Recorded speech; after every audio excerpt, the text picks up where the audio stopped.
नामी बुत लाकर काबा में नस्ब किया और यूं पूरा अरब शिर्क के दलदल में धंस गया। दूसरी तरफ 132 ईस्वी में जब बनु इसराइल ने रोमन सल्तनत के खिलाफ बार कोखबा की बगावत की तो रोमियों ने उन पर बेपनाह मजालिम ढाए और लाखों यहूदियों को कत्ल करके उनकी बस्तियों को तबाह कर दिया। बच जाने वाले यहूदी मुख्तलिफ इलाकों की तरफ में से कुछ खैबर, फदक और यसरब मदीना के अतराफ में आकर आबाद हो गए। उन्होंने वहाँ किले और बागात तौरात की पेशगोइयों के मुताबिक आखिरी नबी के मुंतजिर रहे, मगर उनका ज़म ये था कि आखिरी नबी बनु इसराइल, जबकि अल्लाह की हिकमत बालिगा ने आखिरी नबी को बनु इस्माइल की पाकीज़ा नस्ल में से मुंतखब करना था। यमन में भी सबा की अजीम सल्तनत और मार के बाद सैलाब इरम आया और यमनी कबाइल बिखर गए, जिनमें से औस और खजरज की तरफ हिजरत करके यसरब में जा बसा। मक्का में बनु इस्माइल की नस्ल से फहर बिन मालिक जाहिर हुए, जिन्हें कुरैश कहा गया, और उन्हीं की नस्ल से तकरीबन 440 ईस्वी में कस्सी बिन कलाब पैदा हुए, जिन्होंने अपनी जहानत और तदबीर से मक्का का मुकम्मल कंट्रोल हासिल किया और 2000 साल बाद काबा की तवल्लियत दोबारा बनु इस्माइल के हाथ में आई। कस्सी बिन कलाब ने मक्का का एक बाकायदा इंतजामी निजाम वज़ा किया और दारुन नदवा की बुनियाद रखी, जो कि मक्का की पार्लिमान या शवाराई मजलिस थी, जहां सिर्फ 40 साल से जायद उम्र के तजर्बाकार सरदार बैठकर फैसले करते थे। मक्का के निजाम को मुख्तलिफ ओहदों में तकसीम किया गया। सदाना यानी काबा की चाबियां और निगहबानी बनु अब्दुद्दार के पास, सकाया यानी हाजियों को पानी पिलाना बनु हाशिम के पास, रफादा यानी उनके खाने का इंतजाम बनु आमिर के पास, कयादत यानी फलाह व अस्करी जिम्मेदारी बनु उमैया के पास, अनाक यानी फैसले बनु तैम हजरत अबू बकर सिद्दीक रजी अल्लाह अन्हु का कबीला के पास, और सफारत यानी गैर कायल से मुज़ाकरात की जिम्मेदारी बनु अदी हजरत उमर रजी अल्लाह अन्हु का कबीला के पास थी। कस्सी बिन कलाब के बाद उनके पोते हाशिम बिन अब्द मनाफ उभरे। हाशिम एक इंतहाई सखी, आली ज़र्फ और बसीरतमंद कायद थे। उन्होंने देखा कि मक्का की मईशत सिर्फ हज के मौसम पर इन्हिसार करती है, लिहाजा उन्होंने तारीख का सबसे बड़ा तिजारती जाल बिछाया। उन्होंने रूमी सल्तनत, यमन, हबशा और गस्सानी सरदारों के साथ अमन और तिजारती मुआहदे किए, जिन्हें कुरान पाक ने सूरह कुरैश में इलाफ के नाम से याद किया है। हाशिम ने कुरैश के लिए 2 बड़े तिजारती सफर मुकर्रर किए, एक सर्दियों में यमन की तरफ और दूसरा गर्मियों में शाम की तरफ। इसी सफर के दौरान हाशिम यथरब से गुजरे तो वहाँ बनु नज्जार की एक बावकार खातून सलमा बिन्त उम्र से उनका निकाह हुआ, जिससे एक बच्चा पैदा हुआ जिसका नाम शबील रखा गया। हाशिम का गज़वों में तिजारती सफर के दौरान इंतकाल हो गया और ये बच्चा अपनी माँ के पास यथरब में ही परवान चढ़ता रहा। सालों बाद जब हाशिम के भाई मतलब को मालूम हुआ कि उनका भतीजा यथरब में है तो वो उसे मक्का ले आए। जब मतलब उस बच्चे को अपने ऊंट पर बिठाकर मक्का की गलियों में दाखिल हुए तो लोगों ने समझा कि ये उनका नया गुलाम है और उन्होंने उस बच्चे को अब्दुल मुत्तलिब कहना शुरू कर दिया और यही नाम तारीख में उनकी पहचान बन गया। अब्दुल मुत्तलिब ने अपने आबा व अजदाद की तरह सखावत, दलेरी और हिकमत से कुरैश की क़यादत की, मगर इब्तिदा में वो अपने भाइयों की कमी और तन्हाई की वजह से कमजोर थे। इसी दौर में उन्हें ख्वाबों के जरिए इशारा हुआ और उन्होंने अपने उकलूते बेटे हारिस के साथ मिलकर काबा के पास असाफ और नाइला के बुतों के दरमियान खुदाई शुरू की और बिलाखिर सदियों से गुमशुदा चश्मा जमजम को दोबारा दरियाफ्त कर लिया। जमजम के जाहिर होने से अब्दुल मुत्तलिब का मकाम व मुरत्तब मक्का में बहुत बुलंद हो गया,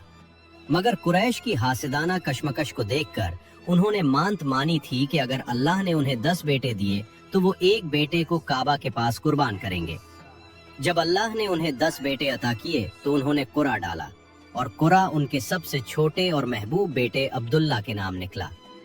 अब्दुल मुत्तलिब खंजर लेकर तामील के लिए बढ़े तो कुरैश के सरदारों और बहनों ने उन्हें रोक लिया और एक काहना के मशवरे पर अब्दुल्ला के बदले ऊँटों का कुरा डाला गया। ऊँटों की तादाद बढ़ाते बढ़ाते जब 100 ऊँटों पर पहुंची तो कुरा ऊँटों के नाम निकला और यूं 100 ऊँट कुर्बान करके अब्दुल्ला की जान बचाई गई। इसीलिए रसूलुल्लाह सल्लल्लाहु अलैहि वसल्लम फरमाया करते थे कि मैं 2 ज़बी हूँ, हजरत इस्माइल और अपने वालिद अब्दुल्ला का बेटा हूँ। 25 साल की उम्र में हजरत अब्दुल्ला का निकाह कुरैश की मुहतरम खातून हजरत आमना बिनते वहब से हुआ, मगर निकाह के कुछ ही अरसे बाद अब्दुल्ला शाम के तिजारती सफर पर रवाना हुए और वापसी पर यसरब के करीब बीमार होकर वफात पा गए। وہ یہ بھی نہ جان سکے کہ ان کے بعد دنیا میں کون سی ہستی تشریف لانے والی ہے۔ 570 عیسوی میں یعنی 80 سال جب یمن کے حبشی گورنر ابرہہ نے ایک عظیم الشان لشکر اور 11 ہاتھیوں کے ساتھ خانہ کعبہ کو ڈھانے کے لیے مکہ پر حملہ کیا تو قدرت نے ابابیلوں کے ذریعے کنکریوں کی بارش کر کے ابرہہ کے لشکر کو کھائے ہوئے بھوسے کی طرح تباہ و برباد کر دیا۔ کعبہ کے اس معجزانہ تحفظ کے چند ہی مہینوں بعد مکہ میں حضرت آمنہ کے گھر وہ نور مجسم تشریف لایا جس کا نام ان کے دادا عبد المطلب نے محمد صلی اللہ علیہ وسلم رکھا، ایک ایسا نام جو اس وقت عرب میں عام نہیں تھا۔ نبی کریم صلی اللہ علیہ وسلم نے اسی مکہ کے معاشی، سیاسی اور اخلاقی ماحول میں پرورش پائی۔ آپ نے بچپن سے ہی صادق اور امین کا لقب حاصل کیا اور اپنی جوانی میں مظلوموں کی مدد کے لیے کیے جانے والے معاہدے حلف الفضول میں فعال حصہ لیا، مگر اس معاشرے کی اخلاقی گراوٹ اپنی انتہا کو پہنچ چکی تھی۔ جاہلیت کا سب سے زیادہ دردناک اور بھیانک پہلو لڑکیوں کو زندہ درگور کرنے کی قبیح رسم تھی۔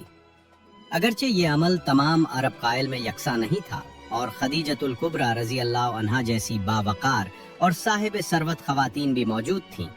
مگر غریب اور قبائلی غیرت کے نام پر اندھے ہونے والے لوگ اپنی 6 یا 7 سالہ معصوم بیٹیوں کو بہانے سے صحرا میں لے جاتے، جہاں پہلے سے کھودے گئے گڑھے کے کنارے کھڑا کر کے انہیں زندہ مٹی تلے دبا دیتے اور بچی کی چیخ و پکار کے باوجود ان کے پتھر دل موم نہ ہوتے۔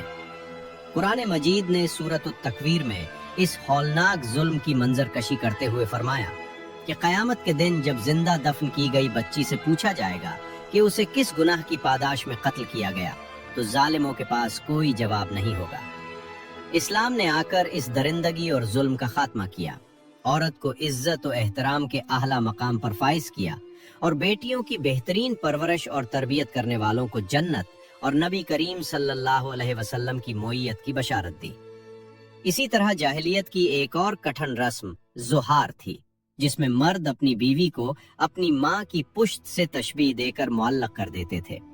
جس پر حضرت خولہ بنت ثعلبہ رضی اللہ عنہا کی فریاد پر سورۃ المجادلہ نازل ہوئی اور اللہ تعالیٰ نے عرش اعظم سے ایک مظلوم عورت کی پکار سن کر اس جاہلانہ قانون کا خاتمہ کر دیا۔ بعثت نبوی کے بعد جب توحید کی صدا بلند ہوئی تو قریش نے ہر ممکن کوشش کی کہ اس آواز کو دبا دیا جائے، مگر حق کی شمع جلتی رہی۔ قریش نے جب دیکھا کہ لالچ، بائیکاٹ اور تشدد سے بھی بات نہیں بن رہی تو انہوں نے ایک سمجھوتے کی پیشکش کی کہ 1 سال ہم تمہارے معبود کی عبادت کرتے ہیں اور 1 سال تم ہمارے معبودوں کی پوجا کرو، مگر قرآن نے سورۃ الکافرون کے ذریعے اس باطل سمجھوتے کو قیامت تک کے لیے رد کر دیا اور حق و باطل کے درمیان واضح لکیر کھینچ دی۔ جاہلیت صرف 1400 سال پرانا ایک دور نہیں تھا، بلکہ وہ ایک ذہنیت کا نام تھا۔ آج بھی جب انسان دنیاوی مفادات، قبائلی و قومی تعصبات، مال و دولت کے غرور اور اپنے نفس کی خواہشات کے سامنے حق کا انکار کرتا ہے، یا جب بیٹی کی پیدائش پر دل چھوٹا کیا جاتا ہے اور طاقتور کے لیے الگ اور کمزور کے لیے الگ قانون بنایا جاتا ہے، تو جاہلیت کی وہی پرانی روح نئے لباس میں بیدار ہو جاتی ہے۔ فتح مکہ کے دن جب رسول اللہ صلی اللہ علیہ وسلم فاتحانہ انداز میں داخل ہوئے تو آپ نے تمام پرانے انتقام اور تعصبات کو ختم کر کے عام معافی کا اعلان فرمایا اور کعبہ کے بتوں کو پاش پاش کر کے اعلان کیا کہ حق آ گیا اور باطل مٹ گیا، اور باطل تو مٹنے ہی والا تھا۔ اسلام کا یہ نور انسانیت کو تاریکی سے نکال کر ہدایت اور فلاح کی طرف لانے والا ایک ابدی پیغام ہے، جو انسان کے دل سے ہر قسم کے باطل بتوں کو نکال کر صرف ایک سچے رب کی بندگی کا درس دیتا ہے۔